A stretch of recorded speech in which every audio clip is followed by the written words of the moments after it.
స్వతంత్ర నగర్ రామచంద్ర ప్రాంతాల్లో మా వీధి ఇంటింటి క్యాంపెయిన్ జరిగింది.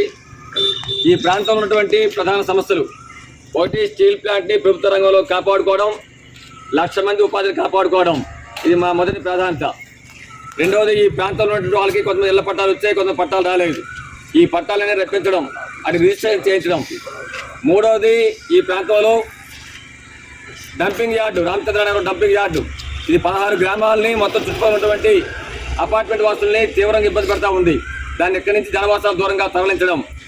గంగవరం పోర్టు తెచ్చినటువంటి రసాయనాలు, బొగ్గు, ఎరువులతో కూడినటువంటి కాలుష్యం మొత్తం ఈ ప్రాంత ప్రజానీకాన్ని చుట్టుముడుతూ ఉంది. కాలుష్య కోరల్లో నెట్టేసింది. గంగవరం పోర్టు యాజమాన్యం మీద చర్యలు తీసుకొని ఖచ్చితంగా ఈ పొల్యూషన్ కంట్రోల్ చేసి ప్రజల ప్రాణాలని, ఆరోగ్యాన్ని కాపాడడం ప్రాధాన్యత ఇస్తాం. అలాగే చెత్త పనులు, హాస్పిటల్ వ్యతిరేకంగా పెద్ద ఉద్యమం ఏర్పడతాం. అదే చట్టసభల్లో, అసెంబ్లీలో ఖచ్చితంగా ఈ సమస్యల మీద ప్రభుత్వాన్ని నిలదీసి ఈ సమస్య పరిష్కారం కోసం ఖచ్చితంగా కృషి చేస్తామని చెప్పని ప్రధానికారికి హామీ ఇస్తున్నాం. ప్రధానికం టీడీపీకి, వైసీపీకి ఎవరికి ఓటేసినా సరే బీజేపీ ఓట్లు వేసినట్టే. అది స్టీల్ ప్లాంట్ అమ్మకానికి ఓటేసినట్టే, మన ప్రాంత అభివృద్ధిని వెనకబడి పెట్టడానికి ఓటేసినట్టే. కాబట్టి సుత్తి కూడా 1,00,000 మీద ఓట్లేసి మన అసెంబ్లీకి పంపించాల్సిందిగా ప్రజానీకాన్ని విజ్ఞప్తి చేస్తా ఉన్నాం. కార్మిక కర్షక బ్రతుకులు మారాలంటే సిపిఎం పార్టీ గెలవాలి.